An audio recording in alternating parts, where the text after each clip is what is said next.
Sensibiliser 200 filles sur l'hygiène menstruelle, l'initiative prise par la coordination des organisations de la société civile avec l'appui de l'administrateur maire du 2e arrondissement de Pointe-Noire à la faveur de la Journée mondiale de l'hygiène menstruelle célébrée le 28 mai de chaque année n'aura pas fait lettre morte.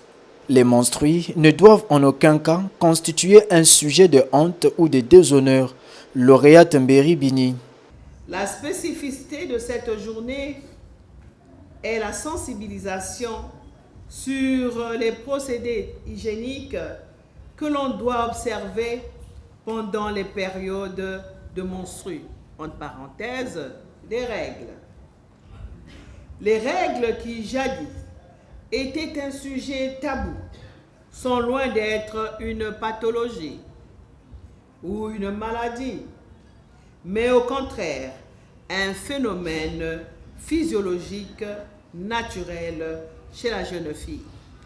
Les filles devraient alors briser cette glace pour échanger avec leurs parents. Mais comment veux-tu que l'autre apprenne si toi tu ne lui dis pas le mal que tu as? Il n'a pas la magie pour le savoir.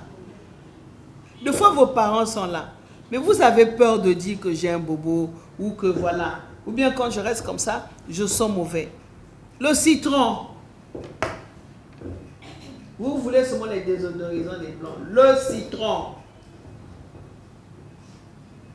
Moi, je me disais, tout enfant, ma mère me disait, prends le citron, allez, Antoinette. Je dis, maman, il y a la savonnette, pourquoi tu me cherches le citron? Sous les aisselles, sous les cuisses, le citron.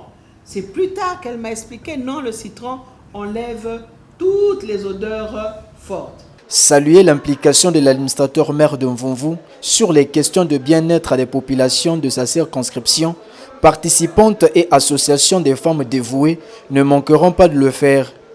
C'est avec un grand privilège que je me mets devant vous, tout en signifiant que c'est une grâce, ce qui n'arrive pas tous les jours.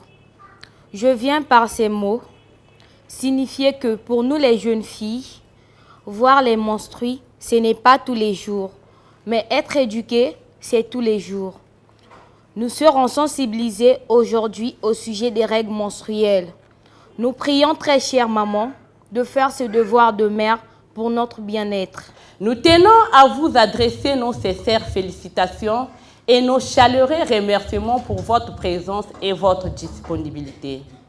Votre engagement en faveur de la santé et du bien-être des femmes et des jeunes filles est une source d'inspiration et un signal fort pour briser les tabous. Un échantillon de garniture a été distribué aux participantes, une action qui devait se pérenniser en Mvumvu selon les orientations de lauréate Mberi Bini au chef du district sanitaire du 2e arrondissement de Pointe-Noire. Nous allons nous appuyer des relais communautaires et puis des agents associatifs pour retrouver et accompagner ceux-là qui ne peuvent pas se procurer au niveau du marché ou de la pharmacie une garniture adéquate pour éviter l'exposition aux infections, on l'a dit, pour éviter des maladies chroniques et même des complications qui peuvent emmener jusqu'à l'hystérectomie, c'est-à-dire qu'on puisse enlever toute la matrice qu'on appelle l'utérus. La Journée internationale de l'hygiène menstruelle vise, entre autres, à briser les tabous dans les foyers, les écoles, les communautés, fournir des protections menstruelles accessibles, sûres et respectueuses de l'environnement, mais surtout créer des espaces où chaque femme et chaque fille peut vivre avec ses règles, avec dignité et confiance.